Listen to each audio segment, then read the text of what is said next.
Well done. All right, ladies and gentlemen, let's move on.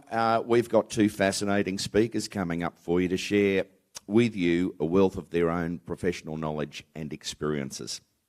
Anna Deer is the Community and Stakeholder Director, ASEAN and South Pacific at the Coca-Cola Company, currently leading sustainability and community investment initiatives at Coca-Cola South Pacific, as well as being on the advisory committee of the Coca-Cola Australia Foundation. Now, researching some speakers, Anna was absolutely fascinating for me to find a little bit of back research. She's worked in both corporate and non-profit roles in Australia and London, and has a particular passion for social justice and addressing the underlying causes of homelessness.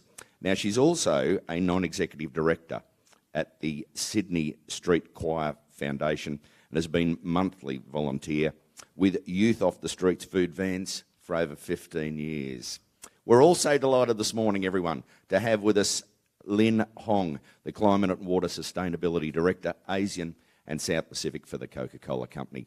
Lynn is a visionary who combines her technical expertise and passion for sustainability to create and execute successful strategies in climate, water and packaging.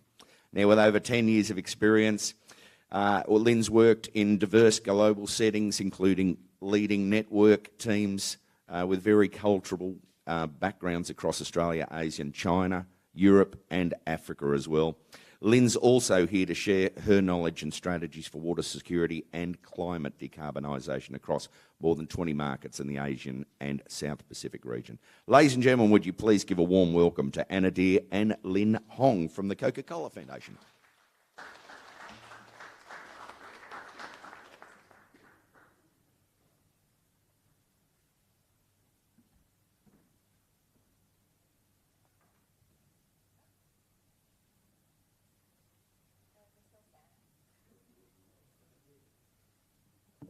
There's meant to be music with this, but we'll just have a trip down memory lane.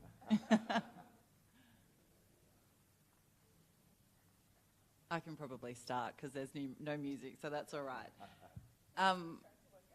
Good morning, everyone, and thank you, Tony, for that lovely introduction. I think the last time I was actually at a Catalyst Forum was 4 years ago here in Mackay, so it's absolutely fantastic to be back here. It was right before the world changed as well in 2020, so it does feel particularly poignant to be back here today, seeing so many old faces that I've seen over the years, but so many new ones as well, and I think that was really evident last night at the drinks, which was lovely to see. So look, before I came up here yesterday, I was chatting with my colleague, Sarah Prestwood, who many of you will remember, and Sarah couldn't be with us this year. But we were reflecting on 15 years of Project Catalyst, and can I just echo what Tony said? I mean, I think the work that Kim has done in terms of storytelling and communicating Project Catalyst over the years is second to none, and I think that is such an important part of this project, and I think has really contributed to its success. So congratulations, Kim. But, you know, 15 years, as we've been reflecting on already this morning, I mean, it's an incredible milestone in itself. But it really is one that's unheard of in the corporate funding world as well. And so we were talking a lot about, you know, the many different people that have worked on Project Catalyst over the years, from both a Coca-Cola perspective, a Coca-Cola Foundation perspective, and also WWF. The baton has really been passed between so many colleagues on our end, and multiple resource changes, as you can imagine, in any sort of corporate setting. And we've had some wonderful times over these years. But while we've all come and gone, the common thread through it all has been all of you, the very passionate growers, and many who've been here since the beginning. As we saw, Tony B, we'll hear a little bit more from him in a minute, but, you know, well before we all came along, and that is what, you know, makes this project so unique. So, you know, when Project Catalyst started, there really was nothing else like it. There was a gap in programs looking directly at water quality, and a gap in innovation funding as well. And so, you know, as mentioned, while it is unusual for big corporate like ours to come together with an organisation like WWF and a bunch of cane growers from North Queensland, there was recognition that there was a need, and this program might just have legs, and it sure has had legs. So it's well and truly our longest philanthropic partnership across all impact areas, so across water, across climate, economic empowerment, disaster preparedness and resilience. And it's really allowed us to become one of the biggest corporate investors in the reef over the past 15 years, alongside our wonderful partner WWF. So as I mentioned, Sarah and I were chatting actually over the weekend, and it's clear that while it's been 15 years of hard graft from everyone involved in the project, there's also been some jolly good times at our end. And as you might know, Project Catalyst has a special place in Coca-Cola's history, not only in Australia but also globally as well. And it's really been put on the map, I think, by certain activities over the years. But you know, a few of them that sprang to mind were, you know, hosting some grower trips to the State of Origin, to the Australian Open tennis finals. Jerry DeGuara became a pin-up boy on a giant billboard in the United States. We had a visit from our Global Sustainability Director, B. Perez, in 2017. And I can tell you it is still talked about today, and those photos that you would have seen there and actually right here are still used very widely in the Coca-Cola reports. Roberto McCart, our old Coca-Cola Australia president, he constantly referred to all our growers as his great mates after sharing many wonderful times. We had a trip to Canberra to celebrate 10 years. And as you might have seen there in that video montage, a pic of our growers with Barnaby Joyce in his better days. And not to mention Willie Lucas getting selfies with George Christensen and anyone else who could bail up. So in true Willie style. So look, as mentioned, I think most importantly, this is a program that has really, you know, obviously challenged growers' ways of thinking. And I think what's most important is it's created a safe and collaborative space, you know, where people can learn from one another and continually explore more sustainable farming and addressing the changing needs of the environment. It is a changing space, and it's, you know, it's particularly important to keep on top of those changes. But I think importantly, it's a program that makes both business sense and environmental sense, and that's what makes it truly work. So as a philanthropic funder, you know, that's really the goal that you seek. You create a spark via funding, you build a model that works, you grow the reach of that model through additional funding, and then you hope to leave a project in a place where you can off-ramp and evolve to look for new projects, to light a spark and create further impact. So after 15 years, we do feel the time is right, alongside WWF, to evolve our funding and to leave Project Catalyst in the very safe hands that it is in today, with the project having grown much, much bigger than us and better than any of us could have imagined. So, as I mentioned at the start, the heart and soul of Project Catalyst has always been the growers, and it would be remiss of us when we're here today celebrating 15 years of innovation and impact, not to hear in person from one of those who's been here from the very beginning. And I do feel a little bit like this might be the Tony B show, the Tony B hour. But I would like to invite the original Project Catalyst fanboy and enthusiast, the legendary Tony Vijaya, onto the stage to have a quick yarn as we celebrate 15 years of innovation and impact. So please come and join me on stage, Tony B.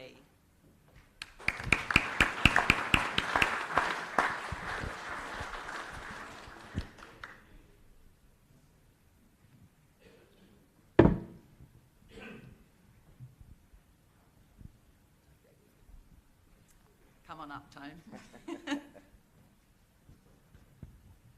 I don't know about the legendary part, but it's just Tony for me. It's just Tony.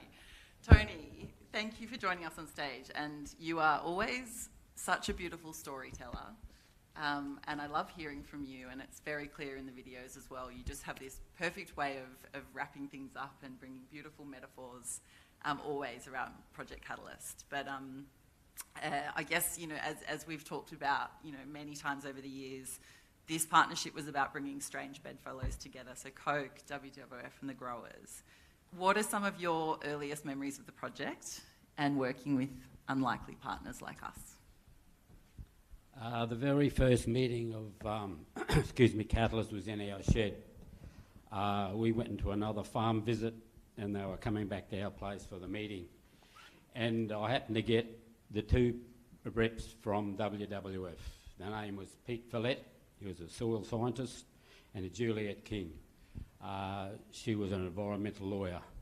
And I just showed them a trial we were doing. And part of the trial, I had to keep around these plots clean of grass. And by the time I showed these two people, there was another crop of grass. And Pete turned around and looked at Juliet and he said, if I didn't see this with my own eyes, I wouldn't have believed it. And that was a major light bulb idea for me. Like, I'm thinking, if people like this walk away with the wrong impression or wrong interpretation of what we're doing, it's going to come back and bite us in the arse. So ever since then, I've had an open door policy from our farm and our business to anybody who wants to come and see. Because I know, and I tell every farmer here knows, that we are doing good work. And when we look at history, I believe our industry has never portrayed the good work we've done good enough. And that's why I said we have an open door policy to whoever want to come and see us. Amazing. I mean, I think it's pretty clear, again, through a lot of the videos and the images as well, that some really strong friendships have formed and lifelong bonds as part of this project. Is there a moment or a few moments, Tony, that sort of stand out for you over the past 15 years? The first thing that comes to my mind was legendary Jerry DeGuara and I went down to Sydney Town Hall for the Banksia Awards. That's a federal funded environmental award, and we were nominated, Catalyst was nominated in the second year of Catalyst being Catalyst. And to be in that City Town Hall, rubbing shoulders with people like Jerry DeGuara and the CEO of, Extrata and BHP and all those guys were there, and to win the award for the food and fibre section, we just knew that Catalyst was going to go only bigger and better. And that was, that was a fantastic, fantastic evening. And then we got the 10-year anniversary. Project Catalyst flew, I don't know, about 7 or 8 farmers down to Canberra. And I gave a presentation in Parliament House to a few of the pollies and secretaries, which is a bit daunting. But Jerry DeGuara and myself and young Phil DeGuara, we met with the Chief of Staff and their secretaries of the Agriculture and Environment Department, probably 20 odd people in the room. And we were asked to introduce ourselves. It was my turn to introduce myself. And Jerry cut in and he said, "Oh, don't mind Tony." He said, "Once he starts talking, we can't shut him up." He said, we've got to carry the hourglass and tip it over so he can shut up." Have you got your hourglass today, Jerry, at hand, just in case? Hey, Ray's just checking his handbag and make sure he didn't bring it, eh? And then we were involved with the making of the documentary for WWF, We're All Connected by Water. They did quite a bit of filming in our place. I went up to Bowen. We caught a turtle in the wild with an Aboriginal elder. I got the honour of naming it, Tommy the Turtle. Released it, and then when the documentary was to be released in Australia for public viewing, Channel 7 was supposed to come out to interview me on the farm, and I ended up in hospitals. I got bitten by a snake, and lady come from base hospital and asked me, she said, "Oh, Channel 7 are here." She said, "Do you want to interview them?" This is in hospital, mind you. And I said, "Oh no, sorry, I didn't bring my makeup with me." So that taught me that Jerry had more impression on me than the Taipan snake, because after Jerry, the jab about the hourglass, it shut me up for a while. But Phil reckon was only shut me up for about 10 minutes, so it was all right. I remember that, the Canberra event, because it was one of the first projects that I'd been involved in. I think it was when I first met everyone. I'd only just started working at Coke. But I do remember at the time when we were organising it, we were thinking, oh gosh, you know, it's a big ask. We've got a big event happening at Parliament House. We really want, you know, as many, you know, pollies to be there as we can, and we didn't really know what the response was going to be like. It was a packed room. Anyone and everyone made an effort to be there. So it was the who's who of Parliament that turned up on that day. And again, I think it was this opportunity to meet with real people, real growers on the ground doing amazing work. And we were all really blown away by that event. Tony, talking about, I guess, the sort of, you know, the legacy of Project Catalyst over the last 15 years and looking to the future. If Project Catalyst growers could be known for one thing, what would that be? I think one of the biggest thing was Jerry started this, the banded mill mud. He made an applicator behind his tractor. Mackay Sugar went and put the banded idea into the trucks. We had one of the first trials in our place. And now to think that idea is an industry standard.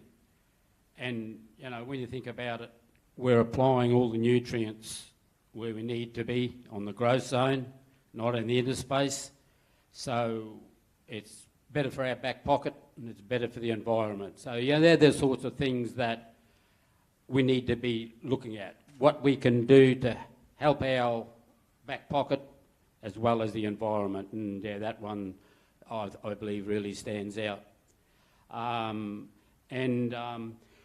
When you look around the room here, when you see what's happening today in the last 15 years, this is the only platform in the sugar industry where this happens.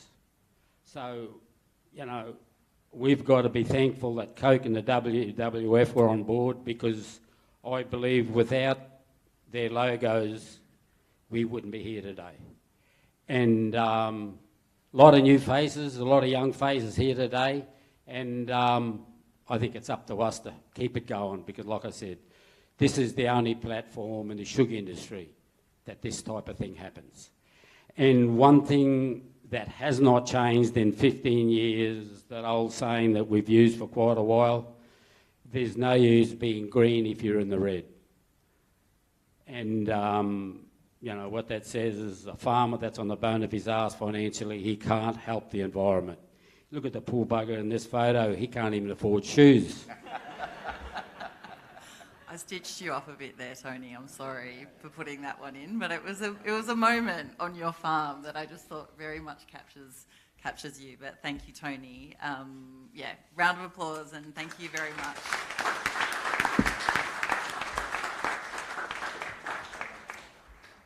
I'm going to wrap up, but I just wanted to personally say a huge thank you to everybody that's contributed, you know, over the last 15 years, especially the entire team from WWF, and unfortunately Sherelle from WWF couldn't be here today. She was meant to be presenting with us, but she has been struck down with COVID. Can't believe it. Again, 4 years later, it's still wreaking havoc.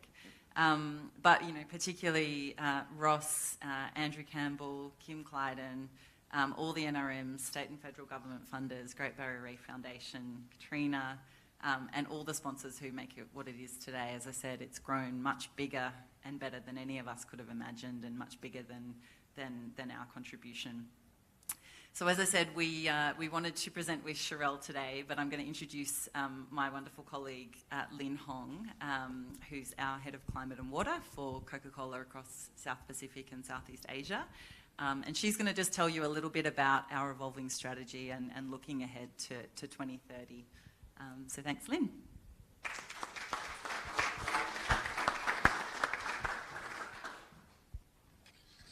Now I'm double mic'd. You're right. Thanks, mate. Really short. Okay. Can you hear me? Click.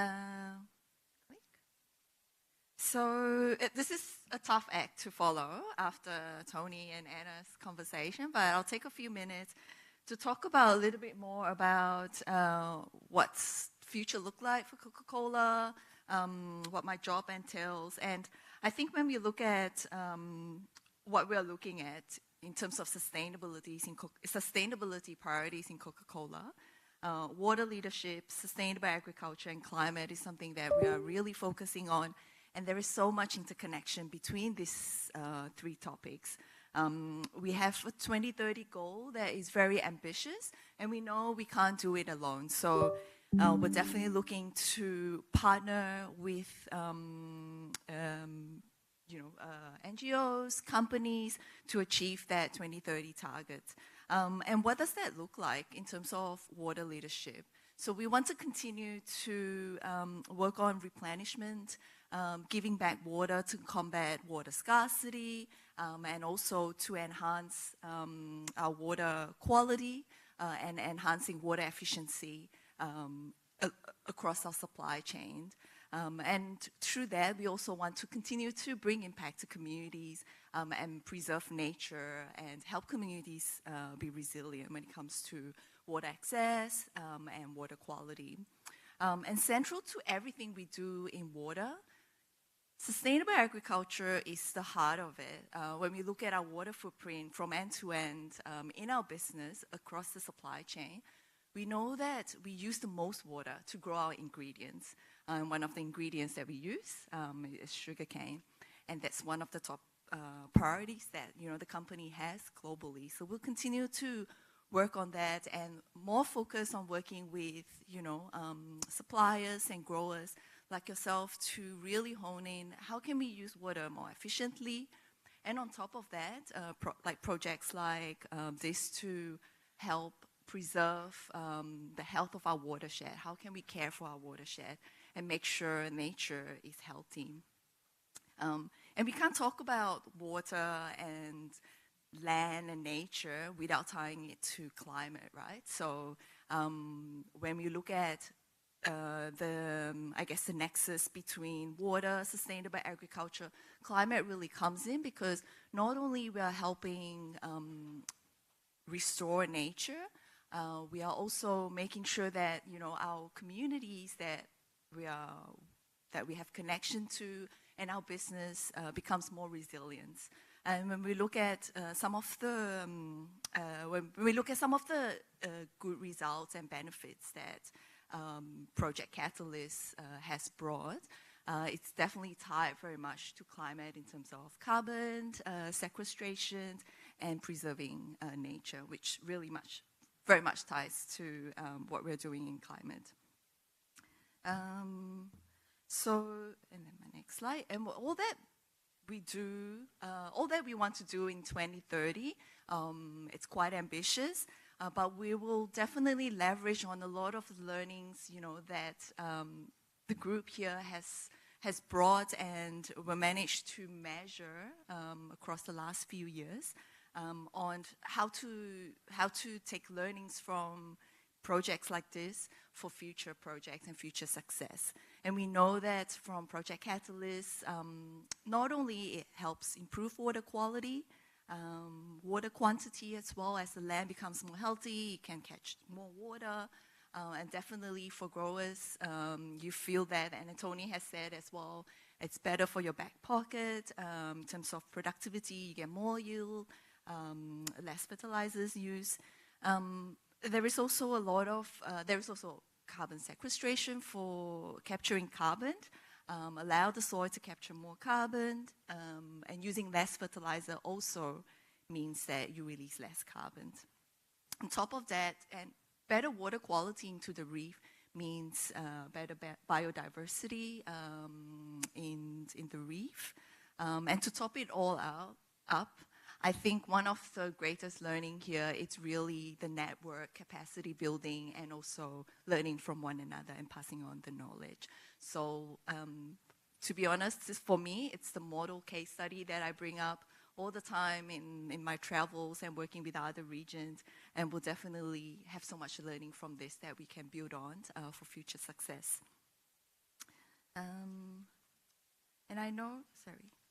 And Sherelle, as Anna say, it's not here today, so I'm just going to summarize maybe one or two learnings from her that we discussed while we were preparing for this presentation. I think Sherelle mentioned to me that, you know, for her, this is one of the longest sustainable agriculture projects that she's been on. You know, 15 years, it's a long time, and she really see that the strength in this is the networking, the talking, the sharing, the encouragement within the growers to encourage each other to work on innovation. And on top of that, I think this is also the strength that the cohort and the group brings, right, for what's to come in future. And some of the things that Sherelle wanted to share, it's around what's coming in Australia around sustainable agriculture. So we can see a huge movement, and you know, Coca-Cola included, on the requirement to be transparent around supply chain and to be able to show that we are sustainable in everything that we do along the business. And that comes with a lot of reporting and measurement. And also, the good news is more markets in terms of financing. I think CJ talked about it this morning. And since we last met last year, you know, the Nature Repair Bill was passed.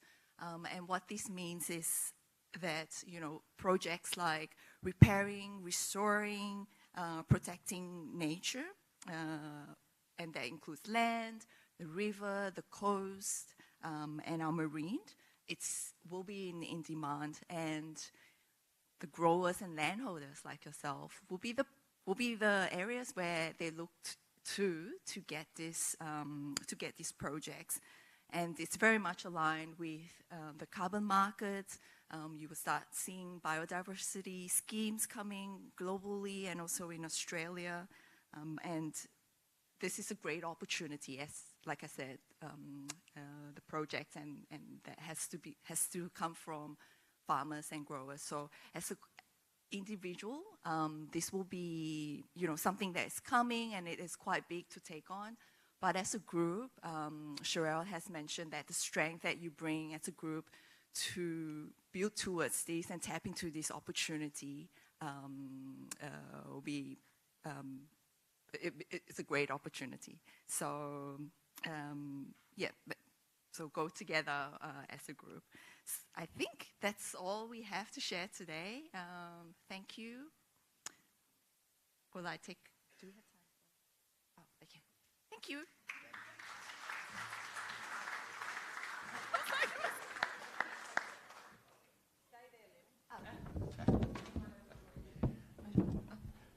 All good, Lynn. Ladies and gentlemen, we've got a couple of minutes, so we thought we might try and open it up to questions. Anna, if you're okay with that as well, come on up. And I'll run around the room with the microphone. If anybody's got any questions for either Lynn or Anne at all, anybody? Right down the back. I'm coming down. This is going to be interesting.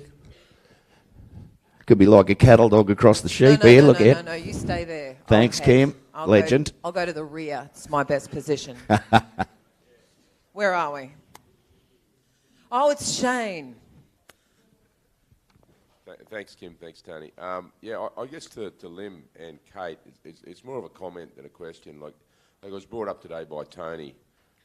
It was brought up today by Tony that it's great that these companies are supporting this innovation. I think it's really important, a really important distinction when you have a look around, and it's actually market driven, right? So that, you know, cane growers have been the pointy edge of nitrogen limitations and phosphorus limitations, and it's all been legislative and all stick and no carrot. And I think it's such a great thing that commerce is driving this, and I see it as the future of sustainable agriculture. There's going to be pulled forward rather than pushed from behind. So, not a question, a statement. Thank you. Anyone else got a question that the girls can respond to in relation to the work they've been doing over the last 15 years with some of our growers through innovation? No. So you're completely satisfied. Oh, thank you. Hi ladies, Melody from New Holland. Are you able to share a little more about what some of your water quality and conservation activities look like when we're talking about that processing side of what Coca-Cola Foundation, well, Coca-Cola does? Great question. Just trying to decide who's going to answer that. I'll do that because I know the nerdy details behind that. So a couple of examples. So when we look at the projects and partnership we do around our supply chain, we look very distinctly in-house. So some of the things that we do in our operations is using less water. How do we, because we have a bunch of equipment that needs cleaning in between manufacturing, how can we optimize it? And when we do clean, how can we capture those water and reuse them? So reprocess them and reuse them through, technologies like reverse osmosis. So be really diligent in how we use water in our plants. And then outside the plants, it will be projects like this, working with partners like WWF. And I have the privilege to work across the region. So one of some key projects that I have in the back of my head now are projects like restoring a natural wetland in many places. So, for example, in Vietnam, and also a forest in Philippines, for example, so that the land continues to be healthy and capture water, and the land is able to filter through, all the sediments and runoff that's needed. So there's different design of the projects based on the need of the land, but this is the type of projects that we embark on with the Coca-Cola Foundation. And just to add to that, so obviously we have the Coca-Cola Foundation, which is the philanthropic arm of the organisation based out of Atlanta. We have a number of different projects.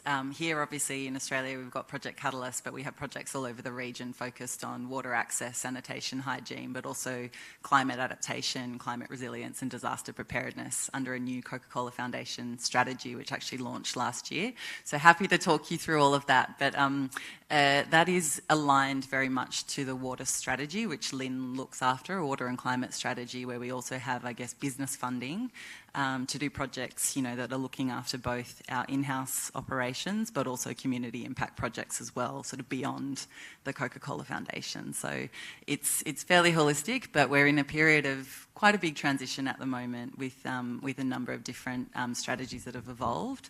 But it's really all around how do we create better and bigger impact and be more smart and strategic about the funding that we do.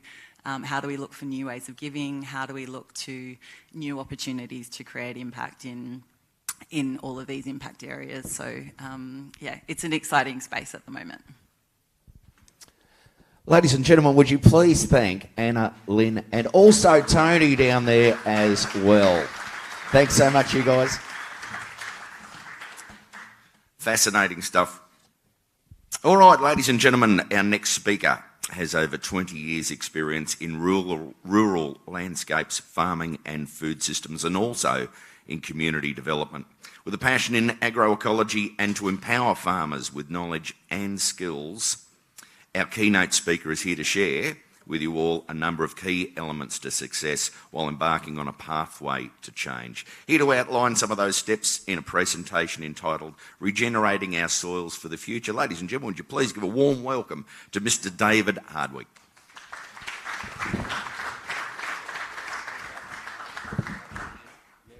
Yeah, that'd be good. Thank you. G'day everyone. I know a few growers. It was really good to catch up with some people last night. I'm a bit of a ring into the cane industry.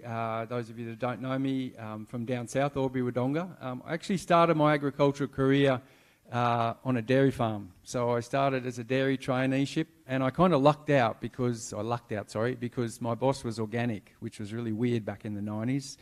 So within about 500 k's, there wasn't another commercial dairy farmer that was organic in New South Wales at that time. So he was different in the district, and he didn't have much support in terms of people to talk to, bounce ideas, etc. He was on his own.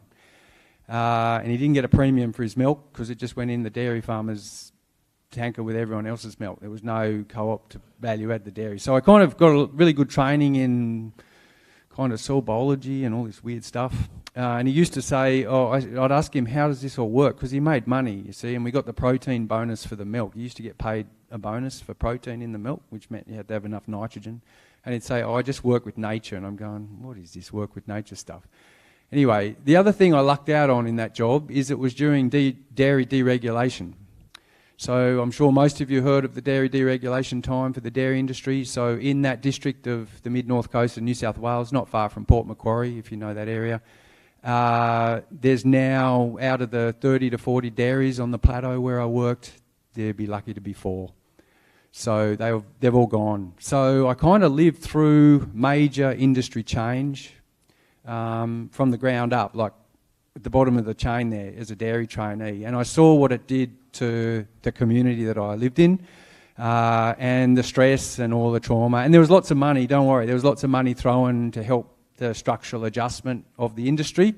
Why don't you become an avocado farmer? Here's lots of money to do it, but unfortunately there was no avocado specialists around there to support the farmers because everyone was a dairy farmer. So you can kind of see it had big challenges to that change, which I know the cane industry, you guys have been going through. Anyway, then after the dairy traineeship, I thought I'll go to uni because I want to work out how he works with nature. So I ended up doing a degree called agroecology, which no one knows what the hell that is. And so just to define it for you, it's a special rare species of ecologist that works with farmers, or it's an agronomist that's trained to see connections between things. So you can take whichever pick you want. Anyway, it's hard to get a job when you're an agroecologist. So then I started to do a bit of extension jobs and trial R&D for a fertiliser company, which is where I built some soil skills in. And then I lucked out in 2014 when I got a job offer to come up to North Queensland, the wet tropics, and do some soil health extension, which was my passion. Anyway, I pretty quickly worked out that I didn't really know much about soils, even though I thought I did, because these are tropical soils, and if you want to learn about soils, you've got to go to the tropics. So that started me the last 10 years really building my soil skills.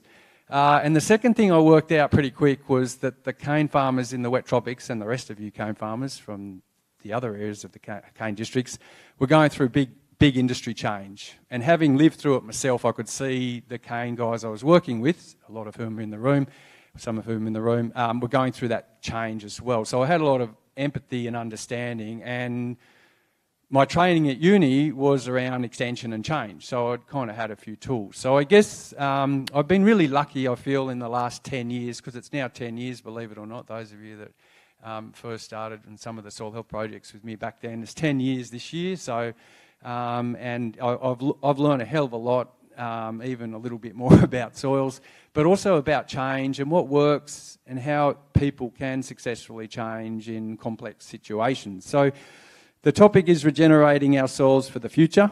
That's Michael Waring's paddock there with, I think that's the Sachs Road Special machine, isn't it? Is that what you call it, Alan? Yeah, anyway, that's a bed renovator. But it's just about regenerating our soils. So the part of this talk will be about how do we actually improve our soil or build soil health or fix soil problems so that they really function well. And the second part is obviously the future, which means change. And no one really knows what the future is going to be, so we can talk all we like, but who knew that everyone would be drinking kombucha 30 years ago, and who knew that actually Australians are coffee snobs because everyone used to just have a cappuccino 20 years ago. So I mean, now everyone's a coffee expert. So who would have picked that? So we don't know the future. And then I'm just going to share some examples of the success, particularly in the wet tropics, that the guys, and by the guys I mean the cane farmers that have been, and the tropical fruit growers that have been part of the soil health projects that Terrain facilitated of, and I came up and helped deliver. But there's a lot of other extension people who know who they are very well in the prod boards up there and the other projects, water quality projects. That it's all been a big mix of community of everyone learning and growing together. So I think I hit, which way do I point to get this to go? Yep. Okay. So this is Ray Zamora. I've cut off his head because he's such a YouTube star that if I put his picture up there, he's asking me for like money, like he wants money. So anyway, at the heart of a cane farming system is the soil. Apart from the people, the soil is an asset in the business and it needs to work well. And most cane soils, and I don't think I'm saying anything contentious here, have issues. They have big issues, and Ray's got a good example of how he's been trying to turn a soil around, and he's obviously on the journey and getting some results. I think last night he told me it's all done and dusted and he's ready to retire. Where are you, Ray? Anyway, because he's retiring on the YouTube funds, I reckon. Okay, so I don't even know which way this is supposed to point. Oh, yep. Okay, so Project Catalyst, it is all about dealing with change. The future will be different. So I'll give you an example from my dairy experience. For most of my boss's life on the dairy, no one really talked and shared with him about farming practices because he was organic and he was like, he was on another planet. When deregulation happened, the price of milk in our part of New South Wales went from 55 cents, because it was all regulated, quota system, 55 cents to 29 cents overnight, 1st of July 2000. So we all saw the truck coming. We saw the freight train coming. It wasn't like you couldn't plan. But you can imagine what that'll do to your farm business when you halve your income overnight. So you had to either get big, change what you're doing, or get out pretty much. And no one had talked to him for, 15 years, except maybe the neighbour who knew he was a human, and at church, because he used to go to church. But as soon as that happened, that dereg, we started getting calls from other dairy farmers wanting to know how you do organic farming, because they could see that they had to get a premium, to survive. So it was really interesting. But that future was really uncertain. If you go to the Convoy now, that was the plateau I worked on, it is all avocados. It is pretty much wall-to-wall avocados. Anyone know what's happened to the avocado price the last 2 years? Yeah, so we all know what happens with change, and that change probably won't be what we think it is. So apart from soil, we know that with sugarcane, there's some things that won't change, no matter whether we're here or 50 years down the track, and that is sunlight, water, carbon dioxide, nutrients, plant genetics, a warm temperature, and good management. That's not going to change. Whether robots or drones are there, it doesn't matter. You need the basics.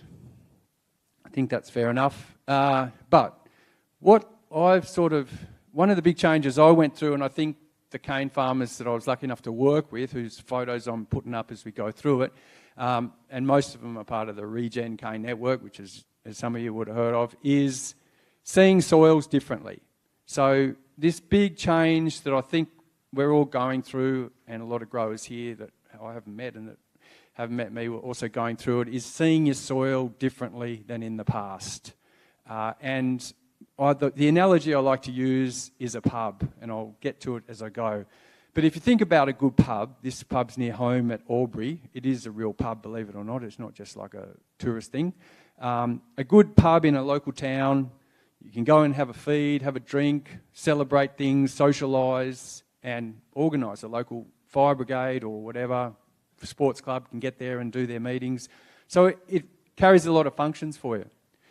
And that's to have a pub go well, to have a pub that everyone likes to go to, you need to line up a few things. You need to have a bistro where there's reasonable food, good service from the staff, nice atmosphere, clean, alcohol. You've got to have alcohol in a pub, most pubs, especially in North Queensland, entertainment, and of course rooms. And you don't have the Cowboys on the big screen, you've got the Sydney Roosters on the big screen, right? Otherwise the pub's... So if you think about your soil in a similar way, it's got a number of things that you have to line up for it to work well. So this is apparently, according to Google, the worst pub in England, right? I didn't pick an Australian one. I went on Google and said, give me the worst pub in Australia. And I thought, I'll just get into trouble with someone. So I picked one in England, so it's a long way away. So this is apparently, it's called the Flying Shuttle. and I think it's been turned into a supermarket now. But anyway, you've got the worst pub in England. Now, if soils are like a pub, if you think about a pub, you've got to line up food, bistro, nice environment, atmosphere, entertainment. What would be the first thing you would do? Because it took a whole police kind of special squad of SWAT guys to actually clean out the meth and drugs, and in the end I think they just bulldozed it. But what would you do if you were trying to turn that around and make it a high-functioning pub that the community actually likes going to? What are some of the things you're going to do? Sorry? So paint job, change the name, righto. But apart from that, what else are you going to do? Stop serving Fosters probably. They still drink that crap in England. Yep, so change the beer. What else are you going to do? Right, okay. And that, but whether that gets the right people, if you say free beer, this is the problem. So, dress code, right. So get people to at least put a shirt on. Yeah, and if they're English and they're full of tats, get them to cover up a bit. Yep. So the key thing is, everyone, you're going to have to do a number of different tactics to get that pub to be a community-friendly pub again that everyone actually wants to go to. So, what's going on there? Oh, yeah. So, has anyone heard of the 6 o'clock swill? I call it the urea strategy for pubs. So, back in the day, people used to leave work at 5, or men used to leave work at 5, go to the pub, because what time did the pub shut in Australia? 6 o'clock. So they're down as many as they could and then go home. So it kind of looks good for an hour, unless you're a barmaid behind the bar. But what happens what happens socially in Australia from this policy? A lot of domestic problems, a lot of people coming out and vomiting. They stopped this policy and let pubs open longer because it had so many side effects. Just like if you overload your soil with too much soluble fertiliser, it looks good in the short term, but we start to get these side effects. So I call that the 6 o'clock swill problem. So it's about what we do to fix the pub. Which way am I going? I don't even know where this thing's supposed to point. Because sometimes it works, sometimes it doesn't. So I guess if you think about a pub, it's about trying to do the right things to create a good pub that's doing its job for the community, and it's a high-functioning, happy place to be. And it really needs, if you go into the room and there's hairs on the pillow, which I've done because I travel a lot, and you get dodgy motels, you're not going to be going back there, right? So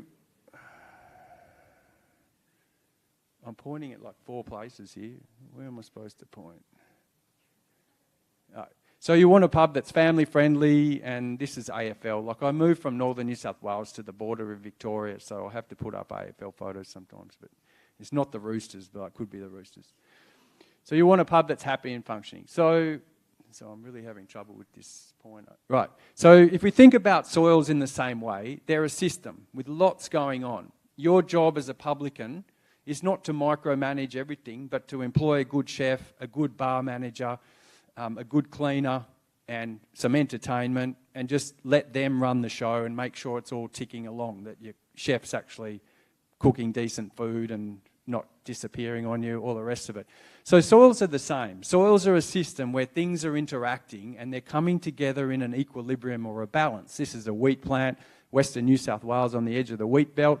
You can see that young cereal plant, it's a very young plant, just germinated, is putting a lot of effort into building a root system, because, surprise, surprise, plants need good root systems and all the life around the root system. But you can see you've got to line up biology, plants and roots, air, water, temperature, minerals and organic. You've got to get all of them in the right equilibrium. And so we can think about soils as living systems. And I guess when we're regenerating our soil or improving our soil, this key difference or change that personally I think you have to go to as a farmer or farm manager, cane farmer, is seeing your soil from a different perspective, that it's a living system. That's the first big change to kind of get your head around. And the second kind of big change that follows on from that is realising that along with chemistry and soil structure and texture and nutrients and all those other important things, there's 3 kind of other really big levers that you need to bring into the balance, and that is having enough organic matter, which I think everyone here is happy with that, soil carbon, whatever term you like to use, having a good balance of soil biology, And I don't think we're even halfway getting that back in most agricultural soils myself, even ones that are going pretty well. And having this other really important new perspective that really will fundamentally change the way you see and manage your soil is realising that plant roots, living roots of plants, are part of the soil, and they actually can do most of the heavy lifting in maintaining your soil. So earthworms and plant roots are kind of like a good bar manager.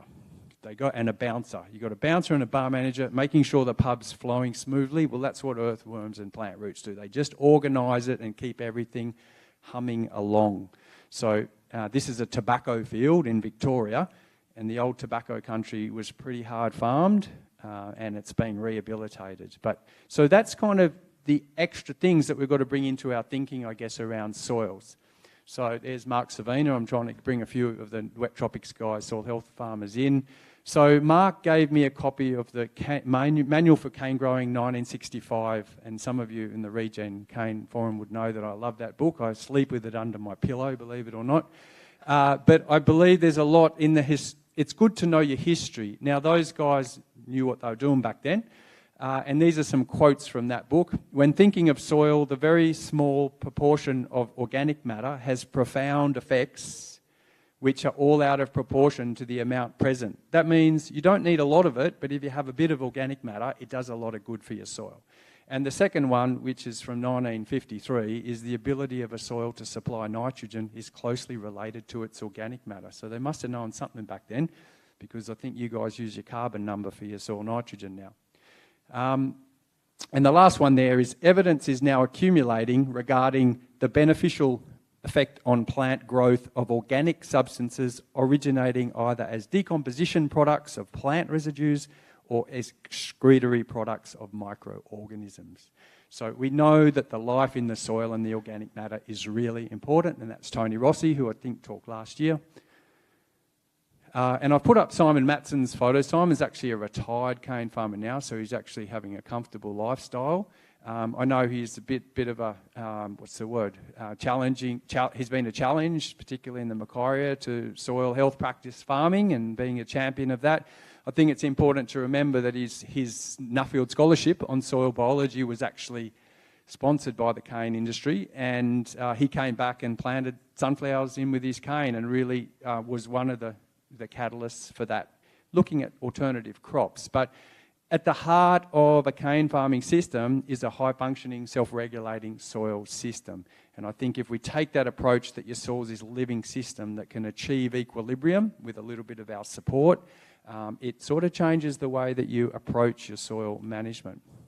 So, on to the challenge that we have to regenerate these soils into the future. Alan, this is a picture of you holding soils, Alan Lynn. You've got a Gold Coast Titans shorts on. I've never ever met another Gold Coast Titans fan. I don't believe there are any. But anyway, I don't know why you had them on. So the challenge is how do we rebuild healthy cane soils that often have soil... I'm serious, I do extension all around the place. I've never met a Gold Coast Titans fan. Are there any? I reckon the NRL actually puts people in the stands there to make it look like there's people there. So how do we rebuild healthy cane soils that often have soil constraints and keep growing cane and making money? As Tony said, you've got to be in the green, not in the red to be in the green. I'll also flip that round to Tony and say if we don't look after the green, then we'll end up in the red as well, particularly the soil if it's part of our green. So how do we build our soils back and do agriculture at the same time? There's Stephen Caglano up north. And P.A. Yeomans, who invented the yeoman's plough, some of you may have heard of. In the 1950s, he made the statement that agriculture itself can be a soil-making process. We can do cane farming and rebuild our topsoils so that they're really supportive and resilient and help the wider catchment as well as the farming system to be profitable. But how do we do it? What are the steps to success? How do we make those good decisions to go forward and build our soil up?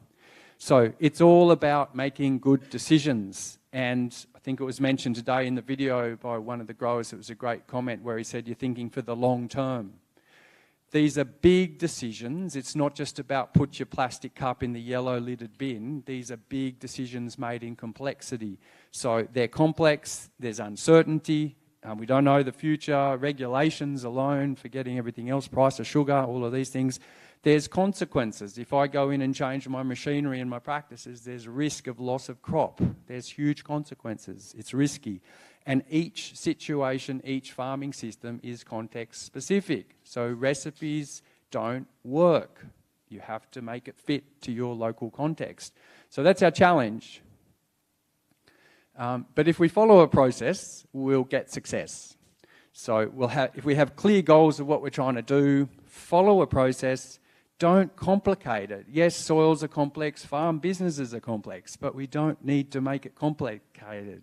There's a difference between complicated and complex. And we need to observe, learn, and adapt.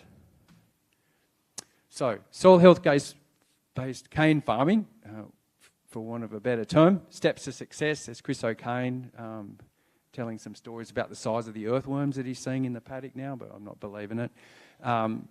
Just to wrap up, I'm going to go through some key steps. These steps basically, I think, when I say we, I mean the wet tropic soil health-based farmers, regenerative cane farmers, the guys call themselves, everyone sort of learned, and the extension guys up there, these are the kind of broad steps that I think kind of evolved that we learned. You need to kind of follow and adapt to your place to get some success and build your soil while also cane farming. The first one, Lawrence, I believe that's you. That's not really your sun hemp, though. You photoshopped with that, mate. That's not from yours, yeah. So that's Lawrence, obviously, in a sun hemp crop. The first really important step is building your own knowledge, skills, and decision-making ability. And that's obviously why you guys are here, to learn and network, not just from technical specialists and stuff, but from each other. But that's the first key step. The next steps in the process are really about getting rid of physical compaction, so that the soil life and the roots can rebuild soil structure for you. You can use steel to get structure, and you can use gypsum to help you with structure, but neither of those forms of structure are long-term resilient forms. If you're using tillage to get structure, you'll be back doing it again next year. So we're trying to get structure back and get the plant roots and biology to help us with that structure, and that's where stop driving on them and smashing them up, the things that live in the soil. As soon as you turn the tractor on, earthworms start running for the edge of the paddock. As soon as you turn your tractor on, they all hear it and they just go, let's get out of here. So stop driving and not too much disturbance is the big first step. And then the third one is really eliminating bare fallows as much as you can. So I know sometimes they're a necessity, but really having something alive there. And then the fourth one, which again, there's plenty of people here that are doing different multi-species and crop rotations, and I'm not going to go into it, but if you put diversity in the ground in terms of plants, you will improve soil function. That's pretty much mainstream science now. But there's a couple more steps to sort of try to follow. And one of them is to fix things like aluminium or sodicity. There was a great video on Tony's place, I think, around the sodic patches. You've got to address them as well. So this is liming up near Whoopin Creek, up near Babinda. And then try and reduce your herbicide load, because whatever is going on, it does have some impact on the biological systems in your soil. A little bit is different than a lot, so can we reduce them? And then finally, the last two are kind of just trying to stimulate the biological dimension of your plant's physiology, and that's sometimes using things like seaweeds or biofertilizers, but you're just trying to prime the living part of the root zone, which is under stress because it's under a farming system. And finally, number 8, which I think most of you are happy with, is target your fertility. And we had some great examples of that already. Put out your fertilisers in a really targeted, strategic way so you don't overdo them. So they're kind of 8 broad steps, I guess. And there was a presentation before about decision support tools. Everyone's heard of that jargon in the cane industry, decision support tools, 6 easy steps, all the rest of it. When I first came up to North Queensland to do extension and the term 6 easy steps was mentioned, there'd almost be a fight in the shed between 2 farmers, like someone would love it and someone would hate it. I'm going, what's this 6 easy steps up? It got people really fired up. It's just a decision tool. It's not perfect. But this is not a recipe. but it is a support tool. There's a difference between a recipe and a support tool. One of them just guides you and you have to adapt it. The other one you just follow blindly. Soil health is not about following things blindly, because you've got to make it work in your farming system context. So 8 steps to success in sugarcane. Nearly through my presentation. I don't know if I've gone too fast or what's happened. Cane farming is going through big change. You guys are going through big change. The good news is I do a bit of work now with the dairy guys again after many years down in Victoria. So I live in the southern New South Wales now. They're getting like vegans really angry at them. At least cane is plant-based. You're never going to get vegans cutting, like wrecking your machinery and stuff. You'll have plenty of other problems. So there's big social license changes coming, everyone. You guys know that. Sugar itself, as an industry, is going through... We're always going through change. Farming systems are always going through small changes, new machinery, new technology. But every generation or so, there are big, what we call big changes or second-order changes in terms of change theory. And you guys are going through that. You're going through big change. And so as individuals, individual farming families, you're going through it. As a community, the Tully district, the Ingham district, the Mackay district, they're all unique in terms of the challenges to the communities that the changes are happening. And then as an industry, you guys are going through change. And obviously Project Catalyst is about you guys as an industry adapting and moving ahead. Because I can tell you now, in the dairy, when I went through dairy dereg in the mid-north coast, there was nothing like this to help the dairy farmers in that community to go through. It's why I went to uni. I actually went to uni to learn extension because I saw how poorly the support had been. I thought, we've got to be able to do this better than how it went through. But it's all about learning together, learning and sharing. And yeah, if someone's really a bit different or out there, okay, that's all right. There's always a kernel of something in what they're doing or they're trying. Maybe it's wrong, but at least you can learn by what you make mistakes on as much as what your successes are. And I guess for me, having been lucky enough to come up for 10 years and work with the cane communities, particularly in the wet tropics. And the other thing is I came out of an area of Australia not next to the barrier reef, so we didn't have much money to do extension. And I came up here and I'm going, there's some serious coin up here. I hope they give me another job and I can come back. But we had money to try new ways of doing extension. And that was a game changer because, you know, I'm self-employed. If I don't do a good job, I don't get asked to come back. So for me, it's important to do a good job with the extension, that it's helpful and helps people make better decisions. So I guess we've had an opportunity in the wet tropics, we means the extension community and the cane farmers up there, to kind of learn not just about the soil health side of it, but how we can help other farmers through and those community through change. I think that's it for my slide. So I'm just going to wrap up on that point and say thanks very much for having me along and open it up for some questions from the floor. Thanks, Tony.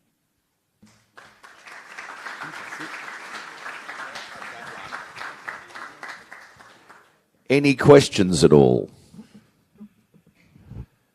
Down the back. Kim's going to work hard.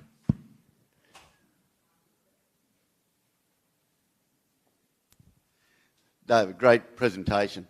I love how you started off with the pubs. You know, I think a lot of us in this room has probably created that nice pub. The problem where I see is we've got all the above. We have the entertainment, we have the good service and everything. Where I see where I'm coming from is I'm invited the wrong people. I've introduced cane grubs coming back because the soil's become a lot more healthier. And nutgrass. So how do we get around these sort of chemicals? Like, we're trying to achieve what we want to achieve. Well, we are achieving what we want to achieve, but we've invited the wrong people back. And it's huge pressures because we've got suscons and those sort of things like getting taken away from us. Yeah. So I see we're going to be up for a bigger challenge. How do you reckon we get around all that sort of stuff? Yeah, look, it is. The challenge, I think, is only, like, even some of the guys, you know, that are well known in this room, the wet tropics that have started to kick goals. We're not, in terms of biological regulation of the soil or equilibrium in that biological community to minimise your pests, it's all down to disease suppressive soils. We're not where we need to be. And I think, and it's so specific too on your soil texture and your soil type, and obviously some of those different pests and disease problems. So there's way to go, and I think the two tools in your toolbox that will still help you try to get to that next level of improvement, I think the two tools for me will be your crop diversity tactics, whatever they are, crop rotation, those plant diversity tactics, but also some of the biologicals, some of the biological products. Now, I'm not saying that that's a done deal either, but I think those two tools are going to be where the next sort of level of experimentation to help get to that level are going to be. I think back to, the disease suppression benefits of just having the legume in there, but that was only level 1 of improvement. But it does happen, because every time you get a change, you've now got these new challenges. And I asked Ray last night when we had a quick chat when I first came in, how's the no-till crimping going with his crimp roller? And, it's not a done deal at all. It sometimes gets him a result and sometimes doesn't. So I think there's still quite a lot of steps to go to restore those soils to a high-functioning situation. But I think they're the two levers, because, compaction and liming and all the mainstream levers, some people have compost as a tool in the toolbox, and we know, but not everyone can get that at a price. So I think they're your two levers in a nutshell, yeah. Does anyone else have another question? Yep. Tony, you grab the front. I'll come down here. So I go first? Or? Thanks, David. So I saw one of your recommendations was reducing herbicide. It just because our technology is about reducing herbicide. I wanted to know, could you please comment on how herbicide may affect soil health? Is it like sort of interaction with... I probably should have opened that term up to be basically biocides or general agricultural chemicals that kill things, either plants or insects or fungi.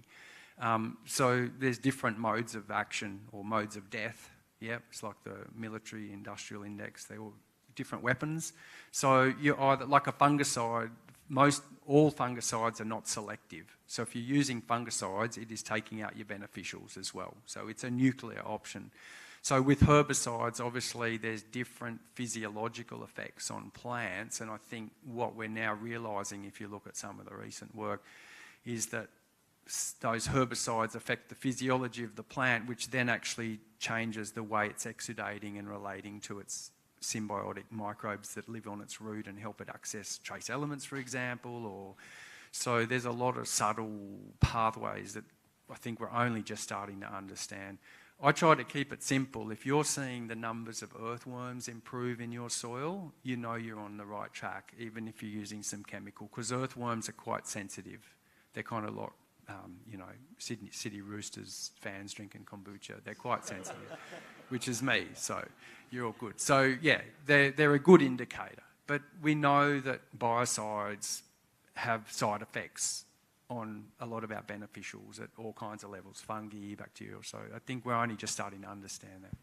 Thank you. Just one quick question and then we'll wrap this up for next week. Yeah, David, quickly on horticultural practices. I see watermelons and that across with pumpkins to improve their root structure. In the longer term, or even the shorter term, do you think there's any potential there for sugarcane? Look, we all know that we don't plant varieties back on themselves, set varieties. Do you think there's a potential to maybe have a legume or something within a variety or a different species to come about your changes that you're talking about?